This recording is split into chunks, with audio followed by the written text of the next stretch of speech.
welcome to Franklin's Lectures, the India's #1 engineering education platform. അപ്പോൾ നമ്മൾ ഇന്ന് വന്നിരിക്കുന്നത് നോ യുവർ സെമസ്റ്റർ ആയിട്ടാണ്. അപ്പോൾ S3 ഇലക്ട്രോണിക്സ് ആൻഡ് കമ്മ്യൂണിക്കേഷൻ എഞ്ചിനീയറിംഗിന്റെ നോ യുവർ സെമസ്റ്റർ. അതായത് ഈ ഒരു സെമസ്റ്റർ S3 നിങ്ങൾക്ക് എന്തൊക്കെ കാര്യങ്ങൾ ശ്രദ്ധിക്കണം? നിങ്ങൾ ഓൾറെഡി ഇപ്പോൾ S1 S2 പഠിച്ചു വന്നവരാണല്ലേ. അപ്പോൾ S3 എത്തുമ്പോൾ നമ്മുടെ ഒന്നും കൂടി കോർ പേപ്പേഴ്സ് വരുന്ന സെമസ്റ്റർ ആണ്. കോർ പേപ്പേഴ്സ് സ്റ്റാർട്ട് ചെയ്യാൻ വേണ്ടി പോവുകയാണ്. അപ്പൊ നിങ്ങൾ എന്തൊക്കെ കാര്യങ്ങൾ ശ്രദ്ധിക്കണം? നിങ്ങൾ ത്രൂ ഔട്ട് ജേർണിയിൽ നിങ്ങൾക്ക് എങ്ങനെയൊക്കെ എവിടെ നിന്നൊക്കെയാണ് മാർക്ക് സ്കോർ ചെയ്യാൻ വേണ്ടി പറ്റുന്നത്? എത്ര തിയറി പേപ്പർ ഉണ്ട്, എത്ര ലാബ് പേപ്പറുകൾ ഉണ്ട്, എത്ര കോമൺ പേപ്പേഴ്സ് ഉണ്ട്, അങ്ങനെയുള്ള കാര്യങ്ങളൊക്കെയാണ് നമ്മൾ ഡിസ്കസ് ചെയ്യാൻ വേണ്ടി പോകുന്നത്. ആൻഡ് ഓൾസോ നിങ്ങളുടെ അറ്റൻഡൻസിനെ പറ്റിയിട്ട്, അറ്റൻഡൻസിന്റെ മാർക്ക് സ്പ്ലിറ്റപ്പും കാര്യങ്ങളും എങ്ങനെയാണ് വരുന്നത്, ആൻഡ് എത്ര പെർസെൻറ്റേജ് വേണം എക്സാം എഴുതണം എന്നുണ്ടെങ്കിൽ, പിന്നെ അതുപോലെ തന്നെ നമ്മുടെ ആക്ടിവിറ്റി പോയിന്റ്സ് എങ്ങനെയാണ് നമുക്ക് ഒബ്റ്റെയിൻ ചെയ്യാൻ പറ്റുന്നത്, അങ്ങനെയുള്ള കാര്യങ്ങളൊക്കെയാണ് നമ്മൾ ഈ ഒരു സെഷനിൽ കവർ ചെയ്യാൻ വേണ്ടി പോകുന്നത്. അപ്പൊ ഓക്കെ അല്ലേ? അപ്പൊ നിങ്ങൾ എല്ലാവരും റെഡി ആയിട്ടുണ്ടാവും എന്ന് വിചാരിക്കുന്നു. അപ്പൊ നമുക്ക് ഫസ്റ്റ് ഓഫ് ഓൾ എന്താണ് നമ്മൾ ഈ ഒരു സെമസ്റ്ററിൽ പഠിക്കുന്നത്, വാട്ട് യു വിൽ ലേൺ എന്ന് പറയുന്ന സെക്ഷൻ ആണ്.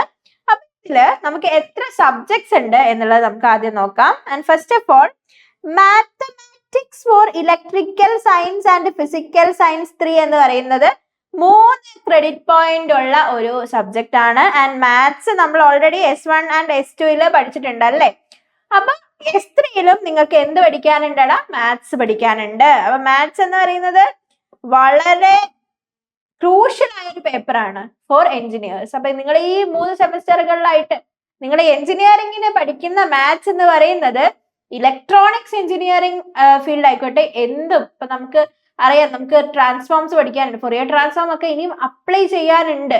അതുപോലെ നമുക്ക് എല്ലാം നമ്മളിപ്പോ എഞ്ചിനീയറിംഗിന്റെ ഓരോ പേപ്പർ എടുത്ത് നോക്കുകയാണെങ്കിലും എല്ലാം മാത്തമാറ്റിക്കൽ അനാലിസിസ് ആണ് ചെയ്യുന്നത്.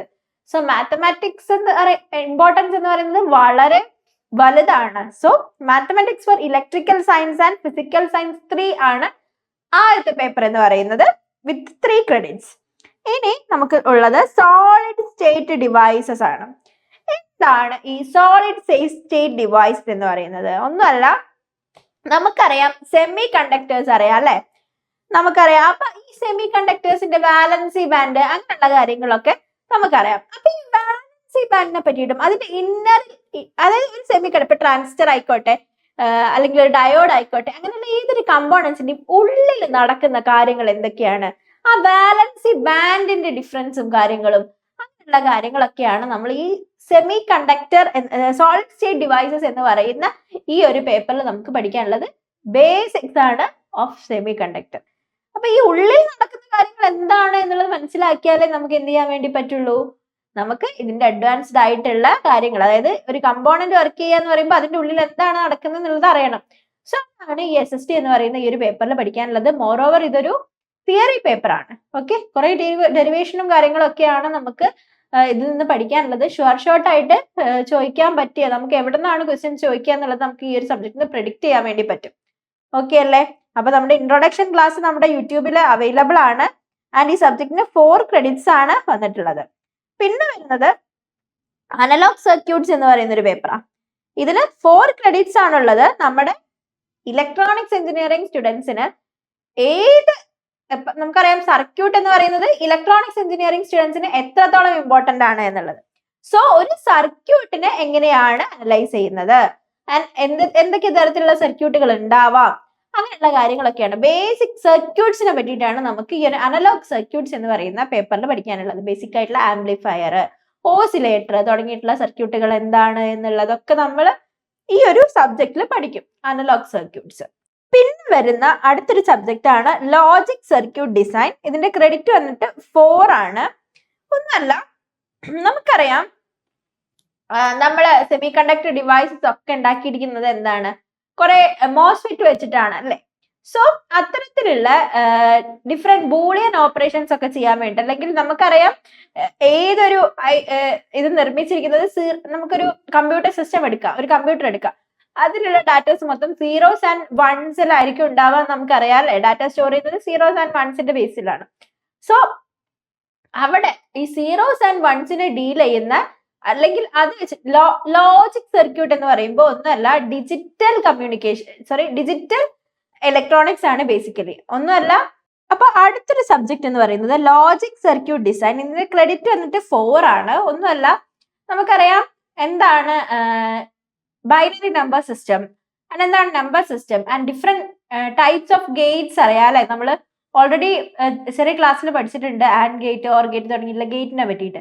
സോ അതൊക്കെ വെച്ചിട്ട് എങ്ങനെയാണ് ഒരു സർക്യൂട്ട് ബിൽഡ് ചെയ്യുന്നത് ആൻഡ് നമുക്ക് ഡിഫറെന്റ് അപ്ലിക്കേഷൻസിന് വേണ്ടിയിട്ട് ഇത് യൂസ് ചെയ്യാം. ഒരു പ്രൊജക്റ്റ് ഒക്കെ ചെയ്യാൻ വേണ്ടിയിട്ട് നമുക്ക് യൂസ് ചെയ്യാൻ വേണ്ടി പറ്റും. ആൻഡ് ഇതിൽ നോക്കുകയാണെന്നുണ്ടെങ്കിൽ അടുത്ത സബ്ജക്ട് വന്നിട്ട് introduction to artificial intelligence and data science എന്ന് പറയുന്ന ഒരു കോർ സബ്ജക്റ്റ് ആണ്. Introduction to artificial intelligence and data science.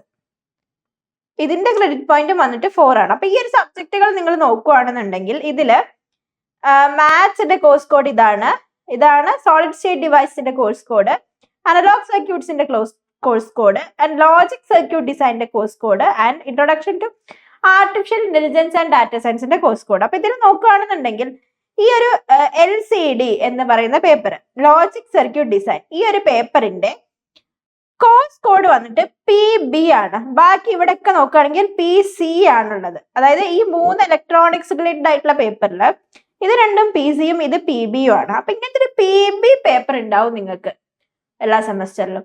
അപ്പൊ ഈ ഒരു PB എന്ന് പറയുന്നത് സ്റ്റാർട്ട് ചെയ്യുന്ന ഈ പേപ്പറിന്റെ ഉദ്ദേശം എന്ന് പറയുന്നത് എന്താണെന്നറിയോ? അത് പ്രൊജക്ട് ബേസ്ഡ് ലേണിംഗ് സബ്ജക്റ്റ് ആണ്. അപ്പൊ ഇതില് നമുക്കൊരു പ്രൊജക്ട് കൂടെ ചെയ്യാനുണ്ടാവും.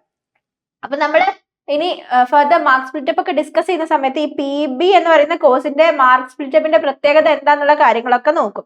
അപ്പൊ ഇത്രയൊക്കെയാണ് നമ്മുടെ കോമൺ കോർ സബ്ജക്റ്റുകൾ എന്ന് പറയുന്നത്. ഓക്കെ അല്ലേ? അപ്പൊ ഇത് മനസ്സിലായിട്ടുണ്ടെന്നുണ്ടെങ്കിൽ നമുക്ക് അടുത്ത സെഷനിലേക്ക് പോവാം. Humanities and management courses. ഇനി നമ്മളെ കോർ പേപ്പറുകൾ നമ്മൾ നോക്കി. ഇനി നമുക്ക് ഹ്യൂമാനിറ്റീസ് ആൻഡ് മാനേജ്മെന്റ് കോഴ്സസ് ഏതൊക്കെയാണെന്ന് നോക്കാം. First one economics four engineers, second one engineering ethics and sustainable development. ഇതിന് രണ്ടിന്റെയും ക്രെഡിറ്റ് പോയിന്റ് വന്നിട്ട് 2 ആണ്. ഓക്കെ അല്ലേ? അപ്പൊ UCHUT 346ഉം 347 ആണ് ഇതിന്റെ സബ്ജക്ട് കോഡുകൾ വന്നിട്ട്. ആൻഡ് ഇതിന്റെ കാര്യങ്ങൾ നമുക്ക് നോക്കാം. ഇനി അടുത്തത് ഈ 2 സബ്ജക്റ്റും ആണ് പിന്നെ പഠിക്കാനുള്ളത്. പിന്നെ വരുന്നത് നമ്മുടെ ലാബ് സെക്ഷൻസ് ആണ്. നിങ്ങൾക്ക് 2 ലാബുകൾ ടോട്ടലി പഠിക്കാനുണ്ട്. അപ്പൊ അത് ഏതൊക്കെയാണെന്ന് നോക്കാം. അനലോഗ് സർക്യൂട്ട്സ് ലാബ് പഠിക്കാനുണ്ട്, അതുപോലെ ലോജിക് സർക്യൂട്ട് ഡിസൈൻ ലബോറട്ടറി പഠിക്കാനുണ്ട്. രണ്ടിനും 2 ക്രെഡിറ്റ് വീതമാണ് വരുന്നത്. അപ്പൊ ഈ അനലോഗ് സർക്യൂട്ട്സ് ലാബിൽ നമ്മൾ ഓൾറെഡി അനലോഗ് സർക്യൂട്ട്സിന്റെ തിയറി പഠിക്കുന്നുണ്ട്. അതിൽ ഡിഫറെന്റ് കൈൻഡ്സ് ഓഫ് സർക്യൂട്ട്സ് നമുക്ക് പഠിക്കാനുണ്ട് അല്ലെ? ആ സർക്യൂട്ടിന്റെ ഒക്കെ ഇംപ്ലിമെന്റേഷൻ ആണ് നമ്മൾ ഇവിടെ ചെയ്യുന്നത്. ഒരു സർക്യൂട്ട് ഇംപ്ലിമെന്റേഷൻ ആണ് ആംപ്ലിഫയർ, ഓസിലേറ്റർ തുടങ്ങിയിട്ടുള്ള സർക്യൂട്ടുകളെ എങ്ങനെയാണ് നമ്മൾ ചെയ്യുന്നത്. ആൻഡ് അതുപോലെ അതിനെങ്ങനെയാണ് അത് നമ്മൾ ഹാർഡ്വെയറിൽ ഡിസ്ക്രീറ്റ് കമ്പോണൻസ് യൂസ് ചെയ്തിട്ടും ഇംപ്ലിമെന്റ് ചെയ്യും. അതുപോലെ നമുക്കൊരു സോഫ്റ്റ്വെയർ യൂസ് ചെയ്തിട്ട് എങ്ങനെയാണ് ഒരു ആംപ്ലിഫൈ സർക്യൂട്ടിനെ ഒക്കെ സിമുലേറ്റ് ചെയ്യുന്നത് എന്നുള്ള കാര്യങ്ങളൊക്കെ നമ്മൾ ഈ ഒരു അനലോഗ് സർക്യൂട്ട്സ് ലാബ് എന്ന് പറയുന്ന ആ ഒരു ലാബിൽ പഠിക്കും. പിന്നെ ലോജിക് സർക്യൂട്ട് ഡിസൈൻ ലബോറട്ടറി ആണ്. നമുക്ക് different adder circuit, multiplier circuit, അങ്ങനെ കുറെ സർക്യൂട്ടുകൾ ഉണ്ട് അല്ലെ ലോജിക് സർക്യൂട്ട് ഡിസൈനിൽ. അപ്പൊ ആഡർ സർക്യൂട്ട് ഒക്കെ എങ്ങനെയാണ്, മക്സിന്റെ സർക്യൂട്ട് എങ്ങനെയാണ് വരുന്നത്, അതിന്റെ ഒക്കെ പ്രാക്ടിക്കൽ ഇംപ്ലിമെന്റേഷൻ നമ്മൾ ചെയ്യും. ആൻഡ് ഓൾസോ ഈ ഒരു ആൻഡ് ഗേറ്റിന്റെ അല്ലെങ്കിൽ ഈ ഗേറ്റുകൾ വെച്ചിട്ടുള്ള സർക്യൂട്ടിനെ എങ്ങനെയാണ് നമ്മളൊരു സിമുലേഷൻ ചെയ്യുന്നത്, ഒരു സോഫ്റ്റ്വെയർ യൂസ് ചെയ്തിട്ട് ഇതിനെ എങ്ങനെയാണ് യൂസിങ് വെർലോഗ് കോഡ് യൂസ് ചെയ്തിട്ട് എങ്ങനെയാണ് ചെയ്യുക എന്നുള്ളത് നമ്മൾ നോക്കും using logic circuit design laboratory എന്ന് പറയുന്ന ഈ ഒരു പേപ്പറിൽ. ക്ലിയർ അല്ലേ? അപ്പൊ അങ്ങനെ 2 ലാബ് പേപ്പേഴ്സ് ആണ് നിങ്ങൾക്ക് ഈ ഒരു സെമസ്റ്ററിൽ വരുന്നത്. അപ്പൊ ഇതിന്റെ കോഴ്സ് കോഡ് നോക്കുക. PCECL ആണ് വരുന്നത് കേട്ടോ, 307 ആൻഡ് 308. അപ്പൊ അത് ക്ലിയർ ആയിട്ടുണ്ടാവും വിചാരിക്കണോ. ഇനി അടുത്തത് ഇത് വരുന്നത് ഒരു അനദർ സെക്ഷൻ ആണ്. ഇപ്പൊ ഇത്രയും നേരം നമ്മൾ പറഞ്ഞുകൊണ്ടിരുന്നത് ഡിഫറെന്റ് സബ്ജക്ട്സ് ആണ്. ഇനി ഈ സബ്ജക്റ്റുകളുടെ ഒക്കെ മാർക്ക് സ്പ്ലിറ്റപ്പുകൾ എങ്ങനെയാണ് വരുന്നത് നോക്കാം. അപ്പൊ നമ്മൾ first of all program core എന്ന് പറയുന്ന session, how you will be evaluated ആണ്. അപ്പൊ അതിന് പ്രോഗ്രാം കോർ.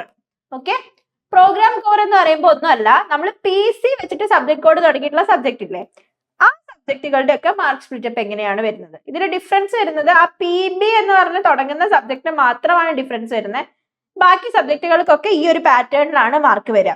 അപ്പൊ അതിന് കണ്ടിന്യൂസ് ഇന്റേണൽ ഇവാലുവേഷന്റെ mark, continuous internal evaluation CIE marks എന്ന് പറയുന്നത് 40 മാർക്സിനാണ്. ആൻഡ് അതുപോലെ എൻഡ് സെമസ്റ്റർ എക്സാമിനേഷന്റെ മാർക്ക് എന്ന് പറയുന്നത് 60 മാർക്കാണ്. അപ്പൊ അറ്റൻഡൻസിന് 5 മാർക്ക് ഉണ്ട്. ഓക്കെ, ക്ലാസ് റെഗുലർ ആയിട്ട് അറ്റൻഡ് ചെയ്യുകയാണെന്നുണ്ടെങ്കിൽ അറ്റൻഡൻസിന് 5 മാർക്സ് ഉണ്ട്. 15 മാർക്സ് ഉണ്ട് അസൈൻമെന്റ് ഓർ മിനി പ്രൊജക്ടിന് വേണ്ടിയിട്ട്. Examination internal examination 1 and internal examination 2 10 marks വീതമുണ്ട്. അപ്പൊ ക്ലിയർ അല്ലേ? അപ്പൊ നമുക്ക് നിങ്ങൾ ഇതിൽ ശ്രദ്ധിക്കേണ്ട ഒരു കാര്യം എന്ന് പറയുന്നത് 40 മാർക്കിലും ഇന്റേണൽ വരുന്നുണ്ട് ആൻഡ് അതുപോലെ 60 മാർക്കിന് എൻഡ് സെമസ്റ്റർ എക്സാമിനേഷൻ വരുന്നുണ്ട്.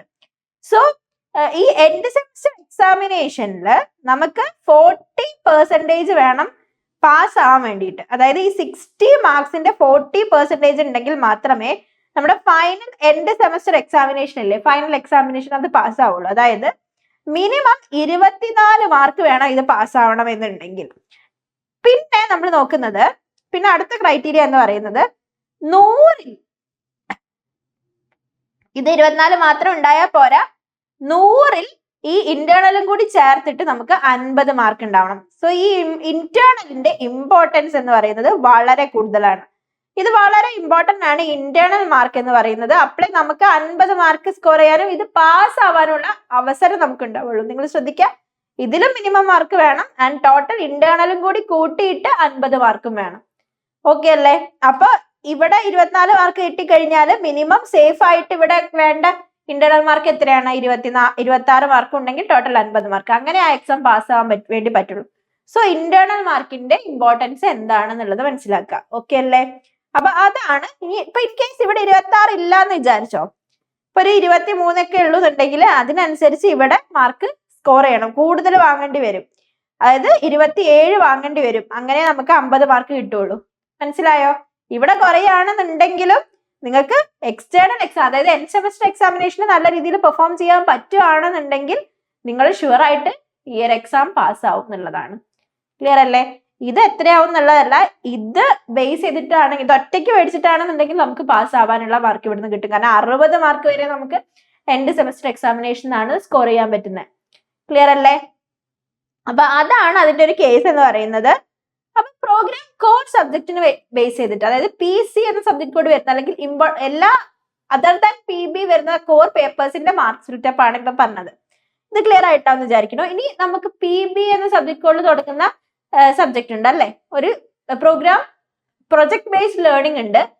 അതേതായിരുന്നു? നമ്മുടെ ലോജിക് സർക്യൂട്ട് ഡിസൈൻ എന്ന് പറയുന്ന ആ ഒരു പേപ്പറാണ്. അപ്പൊ ആ ഒരു പേപ്പറിന്റെ മാർക്ക് സ്പ്ലിറ്റപ്പ് നോക്കാം. അപ്പൊ അതിന്റെ പ്രത്യേകത എന്ന് പറയുന്നത്, നിങ്ങൾക്ക് ഏതെങ്കിലും ഒരു പ്രൊജക്ട് ചെയ്യേണ്ടി വരും ആ ഒരു സബ്ജക്റ്റില്. അതായത് നിങ്ങൾക്ക് അസൈൻമെന്റ് ആൻഡ് പ്രൊജക്ട് എന്ന് പറഞ്ഞിട്ട്, അസൈൻമെന്റ് ഓർ മിനി പ്രൊജക്ട് എന്ന് പറഞ്ഞിട്ട് പ്രോഗ്രാം കോറിൽ ഉണ്ടായിരുന്നു. അതിൽ നിങ്ങൾക്ക് അസൈൻമെന്റ് സബ്മിറ്റ് ചെയ്താൽ മതി. പക്ഷെ ഈ പ്രൊജക്ട് ബേസ്ഡ് ലേണിംഗ് ആവുമ്പോൾ ഇവിടെ ഒരു പ്രൊജക്ട് വരുന്നുണ്ട്. അപ്പൊ അതിന്റെ മാർക്കും കാര്യങ്ങളുമാണ് നമ്മൾ നോക്കാൻ വേണ്ടി പോകുന്നത്. കണ്ടിന്യൂസ് ഇന്റേണൽ ഇവാലുവേഷന്റെ മാർക്ക് 60 മാർക്കാണ്. നമ്മൾ നേരത്തെ 40 മാർക്കാണ് കണ്ടിന്യൂസ് ഇന്റേണൽ ഇവാലുവേഷന് പറഞ്ഞിരുന്നത്, പക്ഷേ ഇവിടെ അത് 60 മാർക്കാണ്. ഇനി എൻഡ് സെമസ്റ്റർ എക്സാമിനേഷന് വെറും 40 മാർക്കാണ് ഉള്ളത്. അപ്പൊ കൂടുതൽ മാർക്ക് നമുക്ക് എവിടെ നിന്നാണ് സ്കോർ ചെയ്യാൻ വേണ്ടി പറ്റുന്നത്? ഇന്റേണൽ അസസ്മെന്റിൽ നിന്നാണ്. അപ്പൊ അവിടെ നിന്ന് എങ്ങനെയാണ് ആ മാർക്കുകൾ സ്കോർ ചെയ്യാൻ പറ്റുന്നത് നോക്കാം. അറ്റൻഡൻസിന് 5 മാർക്ക് ഉണ്ട്. ഓക്കെ, നിങ്ങൾക്ക് ഓൾറെഡി അറിയാം അറ്റൻഡൻസിന് 5 മാർക്ക് ഉണ്ട്. പ്രൊജക്റ്റിന് ഞാൻ പറഞ്ഞു, ഒരു പ്രൊജക്ട് നിങ്ങൾ സബ്മിറ്റ് ചെയ്യേണ്ടി വരുന്നുള്ളത്, അതിനാണ് 30 മാർക്ക്. സോ പ്രൊജക്ടിന്റെ ഇമ്പോർട്ടൻസ് എത്രത്തോളം ഉണ്ടെന്ന് നിങ്ങൾ മനസ്സിലാക്കുക. ഈ 60 മാർക്കില് പകുതി മാർക്കും എന്താണ്? പ്രൊജക്റ്റിനാണ് വരുന്നത്. പിന്നെ 5 മാർക്ക് നമുക്ക് ഷുവർ ആയിട്ട് കിട്ടേണ്ട മാർക്ക് അറ്റൻഡൻസ്. വേറെ അതർ ഫാക്ടേഴ്സ് ഒന്നും അഫക്ട് ചെയ്തിട്ടില്ല എന്നുണ്ടെങ്കിൽ ഈ 5 മാർക്ക് നമുക്ക് സുഖമായിട്ട് വാങ്ങാൻ പറ്റും. പിന്നെ 2 ഇന്റേണൽ എക്സാമിനേഷൻ ഉണ്ട്. നേരത്തെ 10ൽ നടത്തിയതിന് പകരം ഇവിടെ 12.5ലാണ് അത് നടത്തുക. ഓക്കെ, അതായത് ടീച്ചേഴ്സ് ചിലപ്പോൾ 25ലോ അല്ലെങ്കിൽ 50ലോ ഒക്കെ ഇടും. എന്നിട്ട് അത് 12ലേക്ക് 2നെ അപ്രോക്സിമേറ്റ് ചെയ്തിട്ട് 2 സീരീസിനും കൂടി 25 മാർക്ക് എന്നുള്ള രീതിയിലാണ് നമുക്ക് കിട്ടുക. ക്ലിയർ അല്ലേ? ഇനി എൻഡ് സെമസ്റ്റർ എക്സാമിനേഷൻ ഒരു 40 മാർക്ക്. ഇത്രയേ ഉള്ളൂ. അപ്പൊ ഇവിടെ നമ്മൾ നോക്കുകയാണെന്നുണ്ടെങ്കിൽ നമുക്കറിയാം 60 മാർക്കിനാണ് ഇന്റേണൽ എക്സാമിനേഷൻ വരുന്നത്, 60 മാർക്സ് പ്ലസ് 40 മാർക്സിനാണ് നമ്മുടെ എൻഡ് സെമസ്റ്റർ എക്സാമിനേഷൻ വരുന്നത്. രണ്ടും കൂടി കൂട്ടിയിട്ട് നമുക്ക് 50 മാർക്ക് വേണം അല്ലേ? സോ എൻഡ് സെമസ്റ്റർ എക്സാമിനേഷന്റെ 40% മാർക്ക് വേണം മിനിമം എന്ത് പാസ്സാവാൻ, എൻഡ് സെമസ്റ്റർ എക്സാമിനേഷൻ പാസ്സാവണമെങ്കിൽ. അതൊരു ക്രൈറ്റീരിയ ആണ്. അപ്പൊ 40യുടെ 40% എന്ന് പറയുമ്പോൾ 16 മാർക്സ് വേണം. പിന്നെ വരുന്നത് എന്താ, അപ്പൊ ഇതിനും കൂടി ചേർത്തിട്ട് ഇവിടെ എത്ര മാർക്ക് വേണ്ടി വരും? 34 മാർക്സ് വേണ്ടി വരും. ഓക്കെ, രണ്ടും കൂടി ചേർത്തിട്ട് 50 മാർക്ക് വേണം. അപ്പൊ ഇവിടെ കുറഞ്ഞാലും കുഴപ്പമില്ല, ഇവിടെ അതിനനുസരിച്ച് കൂട്ടി വാങ്ങിയാൽ മതി നിങ്ങൾ. ഓക്കെ, അപ്പൊ ഈ ഇന്റേണൽ കുറഞ്ഞു പോയി എന്ന് വിചാരിച്ച് പേടിക്കണ്ടെന്നാ പറയുന്നത്. പക്ഷെ എപ്പോഴും നമുക്ക് ഇന്റേണൽ എന്ന് പറയുന്നത് നമ്മളെ സേഫ് സോൺ അല്ലേ. ഇന്റേണൽ നല്ല രീതിയിലേക്ക് മാർക്ക് സ്കോർ ചെയ്യും. ഇപ്പൊ ഫൈനൽ എക്സാമിന് നമുക്ക് എന്താണ്, എന്തെങ്കിലും ഒരു ചാൻസ് കാരണം അല്ലെങ്കിൽ എന്തെങ്കിലും ഒരു നമുക്ക് നെഗറ്റീവ് വന്നാൽ തന്നെ അത് ചിലപ്പോൾ നന്നായിട്ട് എഴുതിക്കോളാൻ പറ്റിക്കോളണമെന്നില്ല. പക്ഷെ ഇത് സ്കോർ ചെയ്യാൻ നമുക്ക് സുഖമായിട്ട് പറ്റും അല്ലെ. കണ്ടിന്യൂസ് അസസ്മെന്റ് ആണ്. ക്ലിയർ അല്ലേ? അപ്പൊ ഇതാണ് പ്രൊജക്ട് ബേസ്ഡ് ലേണിംഗിന്റെ സ്പ്ലിറ്റപ്പുകൾ വരുന്നത്. ഇനി അടുത്തത് ഹ്യൂമാനിറ്റീസ് ആൻഡ് മാനേജ്മെന്റ് കോഴ്സ് ആയിട്ട് നമുക്ക് 2 പേപ്പറുകൾ ഞാൻ പറഞ്ഞിരുന്നു. അതെന്തൊക്കെയായിരുന്നു? എക്കണോമിക്സ് ഫോർ എഞ്ചിനീയേഴ്സ് എന്ന് വരുന്ന ഒരു സബ്ജക്ട്. അപ്പൊ എഞ്ചിനീയേഴ്സിന് വേണ്ട എക്കണോമിക്സിൽ റിലേറ്റഡ് ആയിട്ടുള്ള കാര്യങ്ങളാണ് ഈ ഒരു സബ്ജക്റ്റിൽ പഠിക്കേണ്ടി വരിക. ആൻഡ് അതിന്റെ കണ്ടിന്യൂസ് ഇന്റേണൽ ഇവാലുവേഷൻ 50 മാർക്കും എൻഡ് സെമസ്റ്റർ എക്സാമിനേഷൻ 50 മാർക്കുമാണ് വരുന്നത്. അപ്പൊ അതിന്റെ അറ്റൻഡൻസിന് നമുക്ക് 10 മാർക്കാണ് ഉള്ളത്. അത് 5ലേക്ക് കൺവേർട്ട് ചെയ്തിട്ടായിരിക്കും അതിന്റെ മാർക്ക് ഉണ്ടാവുക. ഓക്കെ അല്ലേ? പിന്നെ assignment or case study or mini project എന്ന് പറഞ്ഞിട്ട് 15 മാർക്സ് ഉണ്ട്. 2 ഇന്റേണൽ എക്സാമിനേഷൻസ് ഉണ്ട് 12.5ലേക്ക് അപ്രോക്സിമേറ്റ് ചെയ്യുക. അങ്ങനെ 25 മാർക്സ് ഇന്റേണൽ എക്സാമിനേഷൻസിൽ നിന്നും. ആൻഡ് ഫൈനൽ യൂണിവേഴ്സിറ്റി എക്സാമിനേഷൻ എന്ന് പറയുന്നത് 50 മാർക്സിനാണ്. അപ്പൊ അങ്ങനെയാണ് നമ്മുടെ ഈ ഒരു മാർക്ക് സ്പ്ലിറ്റപ്പ് വരുന്നത്. ക്ലിയർ അല്ലേ? അപ്പൊ ഇത് ഓർത്ത് വെക്കുക. ഇത് 100 മാർക്കിനാണ് എക്സാം. ഇങ്ങനെയാണ് സ്പ്ലിറ്റ് വരുന്നതെന്ന് ഓർത്ത് വെക്കുക. ഇനി അടുത്തൊരു സബ്ജക്ട് വരുന്നത് engineering ethics and sustainable development ആണ്. നമ്മളിപ്പോ കുറെ സബ്ജക്ട് പഠിച്ചു, അതായത് നമ്മൾ കോർ പേപ്പേഴ്സ് പഠിച്ചു, നമ്മുടെ ലാബുകൾ പഠിച്ചു. എന്തൊക്കെ പറഞ്ഞാലും എന്താണ്, നമുക്കൊരു എഞ്ചിനീയറിംഗ് എത്തിക്സ് ഉണ്ട് അല്ലെ. നമുക്ക് ചില കാര്യങ്ങൾ കുറച്ച് എത്തിക്കലായിട്ട് ഓരോ പ്രൊഫഷനും അതിൻ്റെതായിട്ടുള്ള പ്രൊഫഷണൽ എത്തിക്സ് ഉണ്ട്. സോ ഒരു പേപ്പറാണ് എങ്ങനെയാണ് ആസ് എ പേഴ്സൺ നമ്മൾ ഗ്രോ ചെയ്യേണ്ടത് എന്നതിനെ റിലേറ്റ് ചെയ്തിട്ടുള്ള ഒരു സബ്ജക്റ്റ് ആണ് ഈ ഒരു സബ്ജക്ട് എന്ന് പറയുന്നത്. ഇതിന്റെ മാർക്ക് സ്പ്ലിറ്റ് നിങ്ങൾക്ക് നോക്കുകയാണെന്നുണ്ടെങ്കിൽ സിലബസിൽ കുറെ കാര്യങ്ങൾ പറയുന്നുണ്ട്. അതിൽ മെയിൻ ആയിട്ട് അവര് 4 ക്രൈറ്റീരിയ ആണ് എടുത്തിട്ടുള്ളത് ഈ ഓരോ മാർക്കും സ്കോർ ചെയ്യാൻ വേണ്ടിയിട്ട്. ഈ 50 മാർക്ക് കണ്ടിന്യൂസ് ഇന്റേണൽ ഇവാലുവേഷന്റെ ഈ ഒരു mark. First one reflective journal എന്ന് പറഞ്ഞിട്ട് കൊടുത്തിട്ടുണ്ട്. ഇവിടെ എന്താന്ന് പറഞ്ഞാല് weekly entries reflect on what was learned, personal insight and how it can be applied on the local context. എങ്ങനെയാണ് നമ്മൾ കാര്യങ്ങളെ മനസ്സിലാക്കുന്നത് എന്നുള്ളതിന്റെ ബേസിസിലാണ് ഇത്. 5 മാർക്കാണ് ഇത് അറ്റൻഡ് ചെയ്ത് നമുക്ക് കിട്ടുക. പിന്നെ വരുന്നത് മൈക്രോ പ്രൊജക്റ്റ് ആണ്. Documentation, methodologies, findings and reflections ഒക്കെയാണ്. അതായത് നമ്മൾ ഒരു മൈക്രോ പ്രൊജക്റ്റ് ചെയ്യാണ്, നമ്മൾ കാര്യങ്ങളെ റിസർച്ച് ചെയ്തിട്ട് അതിനെ ബേസ് ചെയ്തിട്ട്. അപ്പൊ ഒന്നിൽ എ എന്ന് പറയുന്നത്, അതായത് ഇതിന്റെ പർട്ടിക്കുലേഴ്സ് എന്തൊക്കെയാന്ന് നോക്കാം. Perform engineering ethics case study analysis and report prepare. അതായത് റിപ്പോർട്ട് വയ്ക്കുക, ഡോക്യുമെന്റേഷൻ ചെയ്യുക എന്നുള്ളതാണ്. Conduct a literature survey on code of ethics for engineers and prepare a sample of code of ethics. അപ്പൊ കോഡ് ഓഫ് എത്തിക്സ് പ്രിപ്പയർ ചെയ്യുക, ഒരു survey നടത്തുക എന്നുള്ളതാണ് അതിന്റെ basic. Listen to a TD talk on a gender related topic, do a literature survey on that topic and make a report citing the relevant papers in the specific analysis of Kerala context. അപ്പൊ അതായത് ഒന്നുമല്ല, ഒരു TD talk attend ചെയ്യുക based on gender. Okay, അപ്പൊ അതിനെ base ചെയ്തിട്ട് നമ്മൾ എന്ത് ചെയ്യുക, ഒരു റിപ്പോർട്ട് അനാലിസിസ് നടത്തുക. ഇനി അടുത്തത് undertake a project study based on concept for suitable for development. Module 1, Module 2, Module 3 and Module 4. അപ്പൊ കേസ് സ്റ്റഡി നടത്തുക എന്നുള്ളതാണ്, പ്രൊജക്ട് സ്റ്റഡി നടത്തുക. ഇനി അടുത്തത് 1 activity from each module. Module 2, Module 3 and Module 4 base ചെയ്തിട്ടുള്ള ഒരു ആക്ടിവിറ്റി എന്തെങ്കിലും ചെയ്യാം. അതിന് മാർക്സ് ഉണ്ട്. അപ്പൊ ഇതിന് ഓരോന്നിനും മാർക്ക് സ്പ്ലിറ്റ് അപ്പ് നോക്കൂ നിങ്ങൾ. ഇതിനൊക്കെ 8 മാർക്ക്, 5 മാർക്ക്, 12 മാർക്ക്, 15 മാർക്ക് അങ്ങനെയുണ്ട്. ഇനി ഫൈനൽ പ്രസന്റേഷൻ ആണ്. ആക്ടിവിറ്റീസ് എന്ന് പറഞ്ഞ ഏരിയയിൽ വരുന്നതാണ് ഇത്. 15 മാർക്ക് ഉണ്ട് അതിന്. ഫൈനൽ പ്രസന്റേഷൻ എന്ന് പറയുന്നത് comprehensive presentation summarising the key takeaways from the course, personal reflections and proposed future actions based on learning. ഇതിന് 5 മാർക്ക് ഉണ്ട്. അങ്ങനെ ടോട്ടൽ 50 മാർക്കാണ് വരുന്നത് നമുക്ക്. അപ്പൊ ഇത് കോളേജസിൽ നിങ്ങൾ ടീച്ചേഴ്സ് പറയും എന്തൊക്കെ ആക്ടിവിറ്റീസ് ആണ് ചെയ്യേണ്ടത് എന്നുള്ളത്, അതിനനുസരിച്ച് അവരുടെ ഗൈഡൻസിനനുസരിച്ച് പെർഫോം ചെയ്താൽ മതി. ഒന്നുമല്ല, അത് പേടിക്കേണ്ട കാര്യമൊന്നുമില്ല, നല്ലതാണ്. ഓക്കെ അല്ലേ? അപ്പൊ ആസ് എ പേഴ്സൺ നിങ്ങൾ പ്രിപ്പയർ ചെയ്യാൻ വേണ്ടിയിട്ടുള്ള ഒരു പേപ്പർ ആണ് ഇത്. ഇനി ഫൈനൽ യൂണിവേഴ്സിറ്റി എക്സാം 50 മാർക്സിനാണ് വരുന്നത്. അതും കൂടി ആയിട്ടുണ്ടെന്നുണ്ടെങ്കിൽ ഓക്കെ ആയി. ഇനി അടുത്തത് program for lab continuous internal evaluation 50 mark വരുന്നുണ്ട്. അപ്പൊ ഇതില് ലാബിന്റെ 50 മാർക്ക്, അതായത് CI മാർക്ക് എങ്ങനെയാണ് ഒബ്റ്റെയിൻ ചെയ്യുന്നത് എന്നുള്ളതാണ് നോക്കുന്നത്. അറ്റൻഡൻസിന് 5 മാർക്ക് ഉണ്ട്. ആൻഡ് അതുപോലെ preparation or pre lab work experiment or viva or timely completion of lab reports or records continuous assessment 25 മാർക്കിന്റെ കാര്യങ്ങളാണ് ഇവിടെ പറയുന്നത്. അതായത് അറ്റൻഡൻസിന് ഈ 50 മാർക്കിൽ അറ്റൻഡൻസിന് 5 മാർക്ക് ഉണ്ട്. പിന്നെ വരുന്ന 25 മാർക്ക് എങ്ങനെയാണ് അവർ ഡിവൈഡ് ചെയ്യുന്നതെന്നുള്ളത് നോക്കാം. നമ്മുടെ preparation or pre lab work experiment, നിങ്ങളോട് പലപ്പോഴായിട്ട് ടീച്ചേഴ്സ് പറഞ്ഞിട്ടുണ്ടാവും നാളെ വരുമ്പോ ഇത് റെക്കോർഡിലേക്ക് എഴുതി വരണം എന്നുള്ളത്. അപ്പം റഫ് റെക്കോർഡ് കീപ്പ് ചെയ്യുക, നിങ്ങളുടെ റീഡിങ്സ് നോട്ട് ചെയ്യാൻ വേണ്ടിയിട്ട് അത് കീപ്പ് ചെയ്യുക, അങ്ങനെയുള്ള കാര്യങ്ങൾ. അതായത് പ്രീ വർക്കായിട്ട് എന്താണോ ടീച്ചേഴ്സ് പറഞ്ഞിട്ടുള്ളത്, ചിലര് പഠിച്ചിട്ട് വരാൻ പറയും. എക്സ്പെരിമെന്റ് എന്താണ് നമ്മൾ ചെയ്യാൻ പോകുന്നത് എന്നുള്ളത് ഒന്ന് മനസ്സിലാക്കി അനലൈസ് ചെയ്യാൻ ഇത് വരാൻ വേണ്ടി പറയും. അത്തരത്തിലുള്ള കാര്യങ്ങൾ പ്രീ വർക്ക് ചെയ്ത് വരുന്നുണ്ടോ എന്നുള്ളത് അവിടെ അനലൈസ് ചെയ്യും. പിന്നെ വൈവ നടത്തും. ഇന്ന് ചെയ്യാൻ പോകുന്ന എക്സ്പെരിമെന്റിനെ ബേസ് ചെയ്തിട്ടുള്ള വൈവ ഉണ്ടാവും.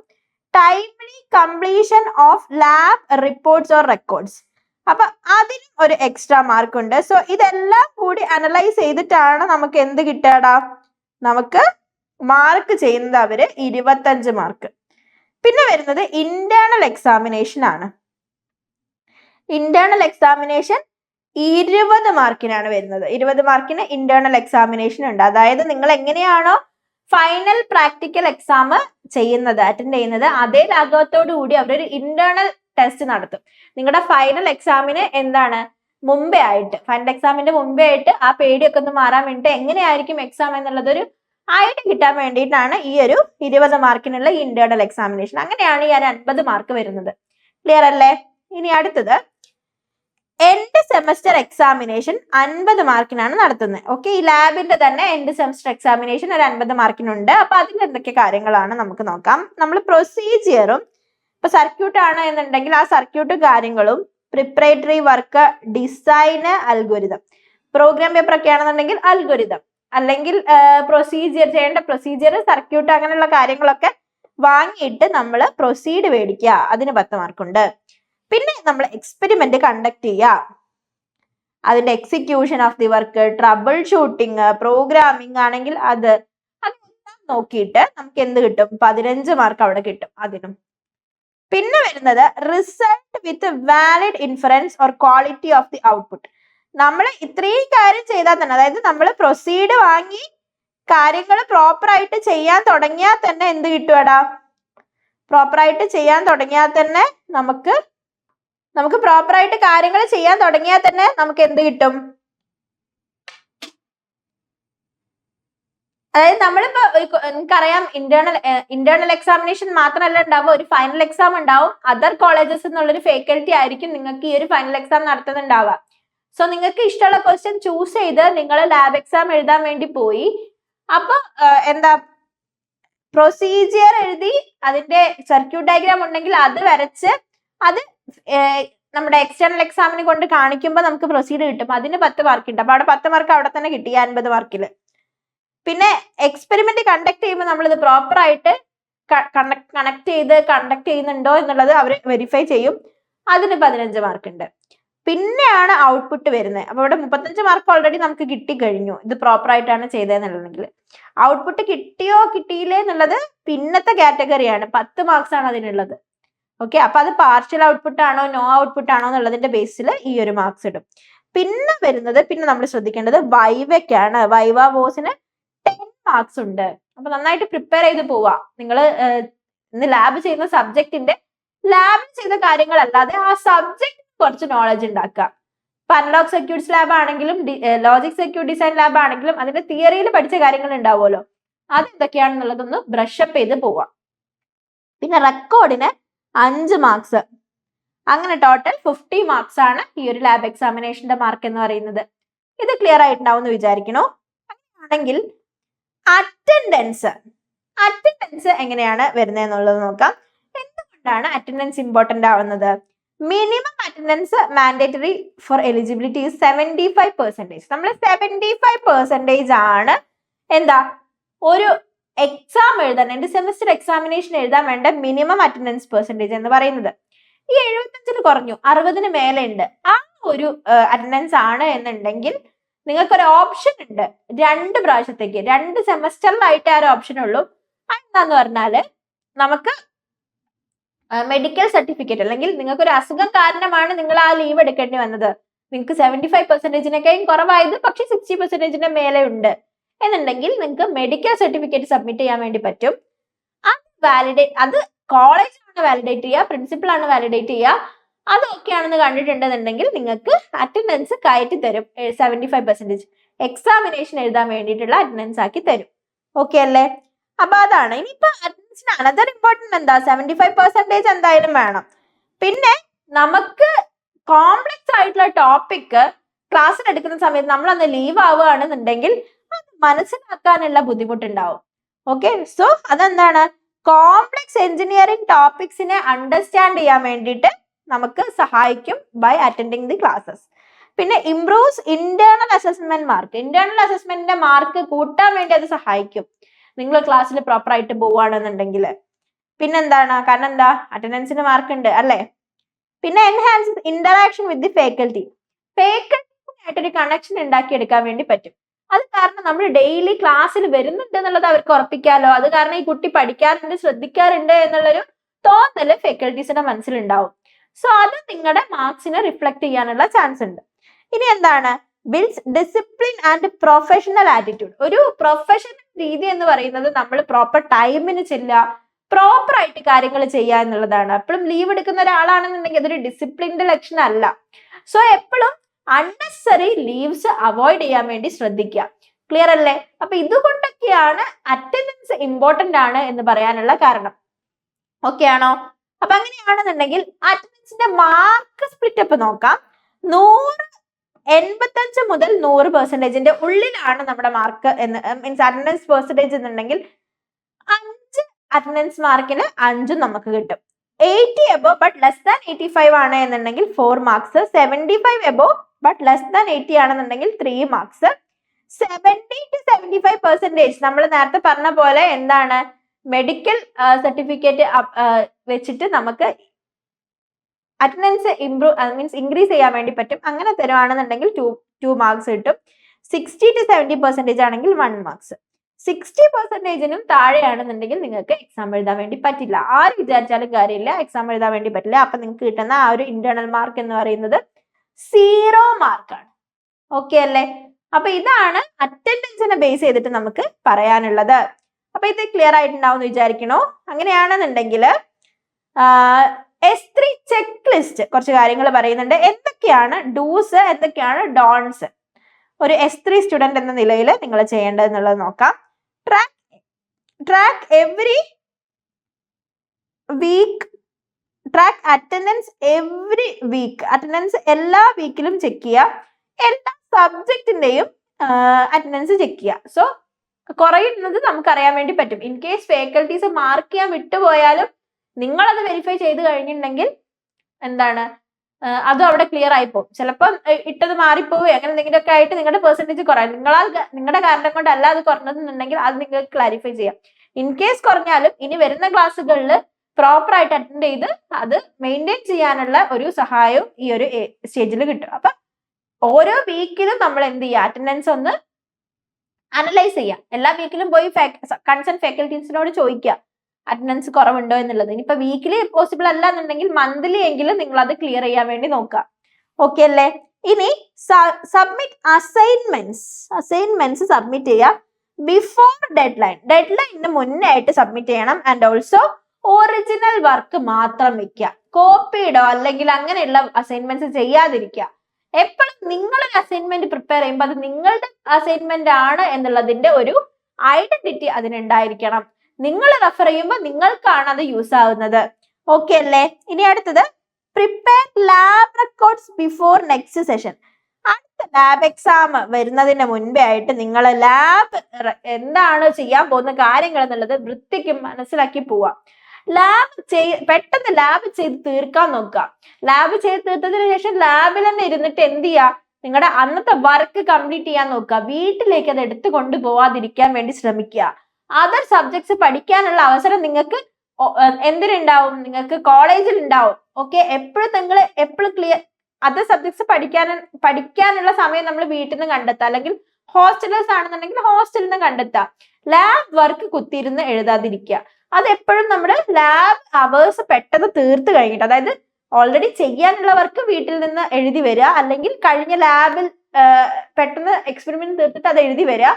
എന്നിട്ട് എന്ത് ചെയ്യുക, ലാബിന്റെ എക്സ്പെരിമെന്റ് എന്താണ് ചെയ്യാൻ പോകുന്നത് എന്നുള്ളൊരു ഐഡിയയിൽ വരിക, അത് ചെയ്യുക, ലാബ് ചെയ്യുക. എന്നിട്ട് എന്ത് ചെയ്യുക, ബാക്കി സമയം അതിന്റെ വർക്ക്സും കാര്യങ്ങളും, അതായത് ബാക്കി എഴുതാനുള്ള കാര്യങ്ങൾ, ഒബ്സർവേഷൻ നോട്ട് ചെയ്യാനുള്ള കാര്യങ്ങൾ, അങ്ങനെയുള്ളതൊക്കെ നോട്ട് ചെയ്യുക. അത് അപ്പം തന്നെ സൈനും വാങ്ങി പോവുക. അങ്ങനെയാണെങ്കിൽ നിങ്ങൾക്ക് എന്തില്ല, ബുദ്ധിമുട്ടില്ല. ഇത് പിന്നീട് വീട്ടിലേക്ക് എടുത്തു പോകേണ്ട ഒരു ആവശ്യം അവിടെ വരുന്നില്ല എന്നുള്ളതാണ്. സോ ക്ലിയർ ചെയ്ത് പോവുക. ഇനി അടുത്തത് revise module 1 and 2 before internal examination 1. 2 internal examination ആയിരിക്കും നടക്കുക. അപ്പോൾ ഇന്റേണൽ എക്സാമിനേഷന്റെ മുന്നേ ആയിട്ട് നിങ്ങൾ എന്ത് ചെയ്യുക, 2 മൊഡ്യൂൾസ് റിവൈസ് ചെയ്യാൻ വേണ്ടി പഠിക്കുക. ഇനി participate actively in project based learning കോഴ്സസിൽ, അതായത് നിങ്ങളുടെ ഈ ഒരു സിലബസിൽ ഈ ഒരു S3 വരുന്നത് ഏതാടാ, project based learning, logic circuit design എന്ന് പറയുന്ന ആ സബ്ജക്ട്. അതിൽ പ്രൊജക്ട് ഉണ്ടാവും എന്ന് പറഞ്ഞു, 30 മാർക്കാണ് ആ പ്രൊജക്ടിന് എന്ന് പറഞ്ഞു. ആ 30 മാർക്കിൽ നിങ്ങളുടെ കോൺട്രിബ്യൂഷൻ എന്താണെന്നുള്ളത് നിങ്ങൾ ഉറപ്പുവരുത്തുക. എപ്പോഴും പ്രൊജക്റ്റിൽ ആക്റ്റീവ്ലി പാർട്ടിസിപ്പേറ്റ് ചെയ്യാൻ വേണ്ടി നോക്കുക. Check KTU portal regularly. KTU portal regular ആയിട്ട് എക്സാം ഷെഡ്യൂൾ അപ്ഡേറ്റിന് വരുന്നുണ്ടോ എന്നുള്ളത് നിങ്ങൾ തന്നെ ഒന്ന് ഉറപ്പ് വരുത്തുക എന്നുള്ളതാണ്. ക്ലിയർ അല്ലേ? അപ്പൊ ഇതൊക്കെയാണ് നമ്മൾ ശ്രദ്ധിക്കേണ്ട കാര്യങ്ങൾ എന്ന് പറയുന്നത്. ഇനി എന്തൊക്കെയാണ് ചെയ്യാൻ പാടില്ലാത്ത കാര്യങ്ങൾ എന്ന് നോക്കാം. ലാബുകൾ മിസ്സാക്കാതിരിക്കുക. ഒരു ലാബ് അവർ എന്ന് പറയുമ്പോൾ 3 അവറാണ് നിങ്ങൾക്ക് അവിടെ നഷ്ടപ്പെടുന്നത്. സോ 3 അവർ ലാബ് പോവാന്ന് പറഞ്ഞാൽ അറ്റൻഡൻസ് കുറയും. സോ ആ ഒരു അവസ്ഥ വരുത്താതിരിക്കുക. ലാബ് ക്ലിയർ ആയിട്ടില്ല, ലാബ് പ്രോപ്പർ ആയിട്ട് അറ്റൻഡ് ചെയ്തില്ല, അല്ലെങ്കിൽ അറ്റൻഡൻസ് കുറവാണ്, അല്ലെങ്കിൽ ഇന്ന് എക്സ്പെരിമെന്റ് ചെയ്തിട്ടില്ല എന്നുണ്ടെങ്കിൽ അത് നഷ്ടമാണ്. നിങ്ങൾക്ക് വേണ്ടി ആ ലാബ് പിന്നെ നടത്തൂല. പിന്നെ നിങ്ങൾ ഫ്രീ ടൈമും ഫാക്കൽറ്റിയുടെ ഫ്രീ ടൈമും നോക്കിയിട്ട് വേണം നിങ്ങൾ ആ ഒരു എക്സ്പെരിമെന്റ് വീണ്ടും റിപ്പീറ്റ് ചെയ്യണം എന്നുണ്ടെങ്കിൽ. മനസ്സിലായോ? അപ്പം ലാബുകളെ മിസ്സാക്കാതിരിക്കാൻ വേണ്ടി ശ്രദ്ധിക്കുക. Don't ignore economics or ethics.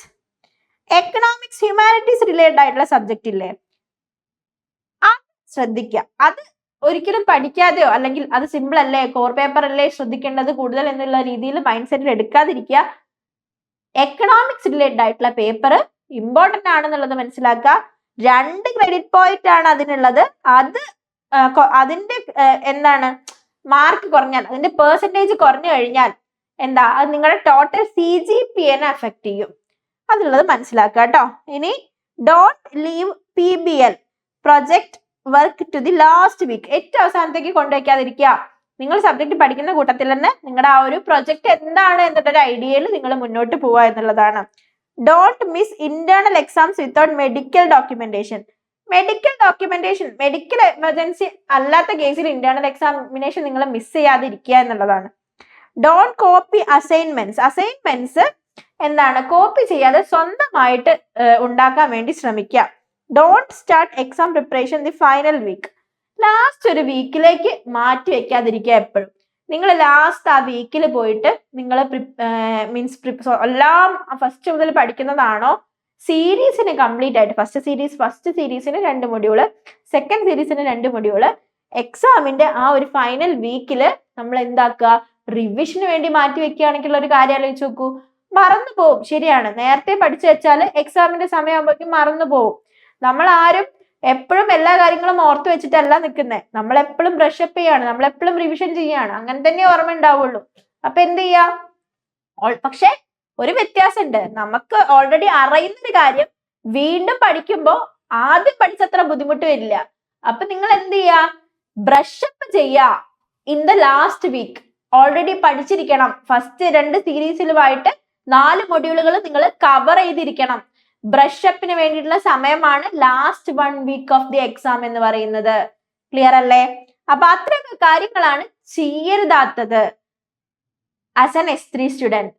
ശരിയല്ലേ? അപ്പൊ അങ്ങനെയാണെന്നുണ്ടെങ്കിൽ നമുക്ക് വരുന്ന ഒരു ഇമ്പോർട്ടന്റ് സംഭവമാണ് ഇയർ ബാക്ക് എന്ന് പറയുന്നത്, അല്ലെങ്കിൽ ഇയർ ഔട്ട് എന്ന് പറയുന്നത്. എങ്ങനെയാണ് ഇയർ ഔട്ട് ആവുന്നത് എന്നുള്ള കാര്യങ്ങൾ നോക്കാം. സോ ഇവിടെ സെമസ്റ്ററുകൾ കൊടുത്തിട്ടുണ്ട്. 8 സെമസ്റ്ററുകളാണ് നമുക്ക് മൊത്തം ഉള്ളത്. അപ്പൊ ഓരോ സെമസ്റ്ററിലും എത്ര ക്രെഡിറ്റ് പോയിന്റ്സ് ആണ് കിട്ടുക എന്നുള്ളത് ഇവിടെ മാർക്ക് ചെയ്തിട്ടുണ്ട്. അത് നിങ്ങൾ നോക്കുക. And also cumulative credit point ആണ് ഈ ഒരു കോളത്തിൽ കൊടുത്തിട്ടുള്ളത്. ക്യുമുലേറ്റീവ് ക്രെഡിറ്റ് പോയിന്റ് എന്ന് പറയുമ്പോൾ ഫസ്റ്റ് സെമസ്റ്ററിൽ 20 ക്രെഡിറ്റ് പോയിന്റ് ഉണ്ട്. നമുക്ക് ഓരോ സബ്ജക്റ്റിനുമുള്ള ക്രെഡിറ്റ് പോയിന്റ് എന്താണെന്നുള്ളത് നമ്മൾ ഫസ്റ്റ് സ്ലൈഡുകളിൽ ഡിസ്കസ് ചെയ്ത സമയത്ത് പറഞ്ഞിട്ടുണ്ടായിരുന്നു. സോ ആ ടോട്ടൽ സബ്ജക്ട് ക്രെഡിറ്റ് ആണ് ഈ 20 എന്ന് പറയുന്നത്. ഇനി ഈ 2 സെമസ്റ്ററും കൂടി കൂട്ടിയിട്ടുള്ള ക്രെഡിറ്റ് ആണ് ഈ 44 എന്ന് പറയുന്നത്. ഈ 3 സെമസ്റ്ററും കൂടി കൂട്ടിയിട്ടുള്ള ക്രെഡിറ്റ് ആണ് ഈ 69. അങ്ങനെ ഓരോ സെമസ്റ്ററിന്റെയും ക്യുമുലേറ്റീവ് ആയിട്ടുള്ള ക്രെഡിറ്റ് പോയിന്റ്സ് ആണ് ഈ ഒരു ഇതിൽ കൊടുത്തിട്ടുള്ളത്. ഇനി ഇവിടെ 2 സെഷൻസ് ഉണ്ട്. ഒന്ന് റെഗുലർ ബാച്ചിലുള്ള സ്റ്റുഡൻസിനും ബിടെക് സ്റ്റുഡൻസിനും, ഒന്ന് ബിടെക് ലാറ്ററൽ എൻട്രി സ്റ്റുഡൻസിനുമായിട്ടുള്ള എങ്ങനെയാണ് ഇയർ ബാക്ക് അല്ലെങ്കിൽ ഇയർ ഔട്ട് വരാതിരിക്കാനുള്ള ക്രെഡിറ്റ് പോയിന്റ്സ് എത്ര വേണം എന്നുള്ളതാണ് നോക്കുന്നത്. സോ ഫസ്റ്റ് സെമസ്റ്ററിൽ ഇത് നോട്ട് അപ്ലിക്കബിൾ ആണ്. അതായത് ഫസ്റ്റ് സെമസ്റ്ററിൽ നമുക്ക് ഇയർ ബാക്ക് വരില്ല, ഇയർ ഔട്ട് വരില്ല. കാരണം നമുക്ക് എത്ര ക്രെഡിറ്റ് പോയിന്റ് ഒന്നും ഉണ്ടാവില്ലല്ലോ. മനസ്സിലായോ? അതായത് ഫസ്റ്റ് ഇയർക്ക് എല്ലാവർക്കും നമുക്ക് കയറാം. അതുകൊണ്ടാണ് നോട്ട് അപ്ലിക്കബിൾ എന്നുള്ളത്. സെക്കൻഡ് ഇയർ ആവുന്ന സമയത്ത് ഫസ്റ്റ് ഇയറിൽ ഇത്ര ക്രെഡിറ്റ് വേണം എന്ന് ഇവിടെ പറയുന്നില്ല. രണ്ടുപേർക്കും പറയുന്നില്ല. കാരണം ഈ ഒരു ഏരിയയിൽ ലാറ്ററൽ എൻട്രിക്കാർ എത്തിയിട്ടുണ്ടാവില്ല. ഫസ്റ്റ് ഇയർ ലാറ്ററൽ എൻട്രിക്കാർക്ക് ഇല്ലല്ലോ, അവർക്ക് സെക്കൻഡ് ഇയർ മുതലല്ലേ ഉള്ളത്. അപ്പൊ ആ ഒരു സമയത്ത് നോക്കാം. ഇവിടെ നോട്ട് ഇൻസിസ്റ്റഡ് ആണ്, ഇവിടെ നോട്ട് അപ്ലിക്കബിൾ, ഇവിടെ നോട്ട് അപ്ലിക്കബിൾ. ഇനി തേർഡ് സെമസ്റ്ററിൽ വരുമ്പോഴും എന്താണ്, അവരോട് ഇൻസിസ്റ്റ് ചെയ്യുന്നില്ല, ഇത്ര ക്രെഡിറ്റ് പോയിന്റ് വേണമെന്ന് പറയുന്നില്ല. ഇവിടെ നോട്ട് അപ്ലിക്കബിൾ ആണ്. കാരണം ഇവർ ഈ ഒരു ഇയറിൽ കയറിയിട്ടേ ഉള്ളൂ. സോ ഇയറിൽ കയറണമെന്നുണ്ടെങ്കിൽ ക്രെഡിറ്റ് പോയിന്റ് ഒന്നും വേണമെന്നില്ല. ഇനി ഫോർത്ത് സെമസ്റ്ററിലാവുന്ന സമയത്ത് ഇവിടെയും ഇൻസിസ്റ്റ് ചെയ്യുന്നില്ല. പക്ഷെ ഇവിടെയും എന്താണ് ഇൻസിസ്റ്റ് ചെയ്യുന്നില്ല, ഈ ഫസ്റ്റ് ഇയറിൽ അതായത് S3 ഇത്ര മാർക്ക് വേണം എന്നുള്ളത്, അല്ലെങ്കിൽ ഇത്രയും ക്രെഡിറ്റ് പോയിന്റ് വേണം എന്നുള്ളത് ഇവിടെ ഇൻസിസ്റ്റ് ചെയ്യുന്നില്ല. എപ്പോഴാണ് ഇവർക്ക് പ്രശ്നം വരിക? ഈ ഒരു ഗ്രൂപ്പുകാർക്ക്, അതായത് റെഗുലർ ബിടെക് ക്ലാസ്സുകാർക്ക് 5th സെമസ്റ്ററിൽ എത്തുന്ന സമയത്താണ് 18 ക്രെഡിറ്റ് പോയിന്റ് വേണം. 18 ക്രെഡിറ്റ് പോയിന്റ് വേണം S1 S2 നിന്നും. ഇത്രയും സെമസ്റ്ററുകളിൽ നിന്നാണോ? അല്ല, S1 S2 നിന്ന് എലോൺ ആയിട്ട്, അതായത് ഇവിടെ ഒന്നും അപ്ലിക്കബിൾ അല്ല എന്ന് വിചാരിച്ചിട്ട്, അല്ലെങ്കിൽ നോട്ട് ഇൻസിസ്റ്റ് ചെയ്യുന്നില്ല എന്ന് വിചാരിച്ചിട്ട് ഇവിടെ പഠിക്കാതെ പോയാൽ 5th സെമ്മിലേക്ക് നിങ്ങൾക്ക് കയറാൻ പറ്റൂല. അവിടെ ഇയർ ഔട്ട് വന്നു. സോ എന്താ ശ്രദ്ധിക്കേണ്ടേ? ഈ ഫസ്റ്റ് 2 സെമസ്റ്ററുകളിലുമായിട്ട് നിങ്ങൾ സ്കോർ ചെയ്യാൻ വേണ്ടി ശ്രമിക്കുക. 18 ക്രെഡിറ്റ്സ് ഉണ്ടാക്കാൻ വേണ്ടി ശ്രമിക്കുക. ഈ 18 ക്രെഡിറ്റ്സ് ഉണ്ടാക്കി കഴിഞ്ഞു കഴിഞ്ഞാൽ എന്ത് ചെയ്യാം? 18 ക്രെഡിറ്റ്സ് ഉണ്ടാക്കി കഴിഞ്ഞു കഴിഞ്ഞാൽ അതിനുള്ള ഓപ്ഷൻസ് എവിടെയൊക്കെ ഉണ്ട്? ഇപ്പൊ ഫസ്റ്റ് സെമസ്റ്ററിൽ നിങ്ങൾക്ക് സപ്ലി വന്നാൽ അത് സെക്കൻഡ് സെമസ്റ്ററിലും തേർഡ് സെമസ്റ്ററിലും ഫോർത്ത് സെമസ്റ്ററിലും സപ്ലിമെന്ററി എക്സാമിൽ നിങ്ങൾക്ക് ക്ലിയർ ചെയ്യാൻ വേണ്ടി പറ്റും. സോ ആ ഓപ്പർച്യൂണിറ്റീസ് ഒക്കെ ഉപയോഗപ്പെടുത്തിയിട്ട് ഈ 2 സെമസ്റ്ററുകളിലും ഈ 18 ക്രെഡിറ്റ്സ് സെറ്റ് ചെയ്യാൻ വേണ്ടിയിട്ട് ശ്രമിക്കുക. ഓക്കെ അല്ലേ? ഇനി അടുത്തത് വരുന്നത് 6th സെമസ്റ്റർ ആണ്. ഇവിടെ ഇൻസിസ്റ്റ് ചെയ്യുന്നില്ല, ഇവിടെയും ഇൻസിസ്റ്റ് ചെയ്യുന്നില്ല. 7th സെമസ്റ്ററിൽ വരുമ്പോഴാണ് ഈ ലാറ്ററൽ എൻട്രിക്കാർക്കും ഈ ഒരു റെഗുലർ ബാച്ചുകാർക്കും പ്രശ്നം വരുന്നത്. എങ്ങനെ? നമുക്ക് S1 മുതൽ S4 വരെയുള്ള ഇത്രയും സെമസ്റ്ററുകളിൽ നിന്നായിട്ട് 37 ക്രെഡിറ്റ് പോയിന്റ് വേണം. ഫോർ ഏത് സ്റ്റുഡൻസ് ആണ്? For lateral entry students 15 credit point മതി. S3 to S4 വരെ ഈ 2 സെമസ്റ്ററുകളിൽ നിന്നും മിനിമം 15 ക്രെഡിറ്റ് പോയിന്റ് വേണം. S8 നിർബന്ധം ഇല്ല. ഓക്കെ അല്ലേ? അപ്പൊ ഇത് മനസ്സിലായിട്ടുണ്ടാവുമെന്ന് വിചാരിക്കുന്നു. ഇയർ ബാക്ക് സിസ്റ്റം എങ്ങനെയാണ്, അല്ലെങ്കിൽ ഇയർ ഔട്ട് ക്രൈറ്റീരിയ എന്തൊക്കെയാണ് മീറ്റപ്പ് ചെയ്യേണ്ടത് എന്നുള്ളത് മനസ്സിലായിട്ടുണ്ടാവുമെന്ന് വിചാരിക്കുന്നു. ഓക്കെ അല്ലേ? അപ്പൊ അങ്ങനെയാണെന്നുണ്ടെങ്കിൽ അടുത്തത് ആക്ടിവിറ്റി പോയിന്റ്സ് നോക്കാം. ആക്ടിവിറ്റി പോയിന്റ്സിൽ വന്നിട്ട് നമുക്ക് 120 ആക്ടിവിറ്റി പോയിന്റ്സ് ആണ് വേണ്ടത്. റെഗുലർ സ്റ്റുഡൻസ് ആണെന്നുണ്ടെങ്കിൽ അവർക്ക് 120 ആക്ടിവിറ്റി പോയിന്റ്സ് ആണ് വേണ്ടത്. ഈ 120 ആക്ടിവിറ്റി പോയിന്റ്സ് 40, 40, 40 അങ്ങനെ 3 ഗ്രൂപ്പുകളിൽ നിന്നായിട്ടായിരിക്കും കിട്ടുക. ഈ ആക്ടിവിറ്റി പോയിന്റ്സ് എന്ന് പറയുമ്പോൾ ഒന്നുമല്ല, നമ്മുടെ സിലബസിന് ബേസ് ചെയ്തിട്ട്, അല്ലാതെ നമുക്ക് പഠിക്കാനുള്ള സബ്ജക്ട്സ് അല്ലാതെ അത് കുറച്ച് കാര്യങ്ങൾ ചെയ്തു കഴിഞ്ഞാൽ നമുക്ക് 120 ആക്ടിവിറ്റി പോയിന്റ് വേണം ബിടെക് പാസ്സാവണം എന്നുണ്ടെങ്കിൽ. ഇത് റെഗുലർ സ്റ്റുഡൻസിനാണ് 120 പോയിന്റ്സ് എന്ന് പറയുന്നത്. ലാറ്ററൽ എൻട്രി അഥവാ ലെറ്റ് എക്സാം കഴിഞ്ഞു വന്ന സ്റ്റുഡൻസിന് 90 മതി.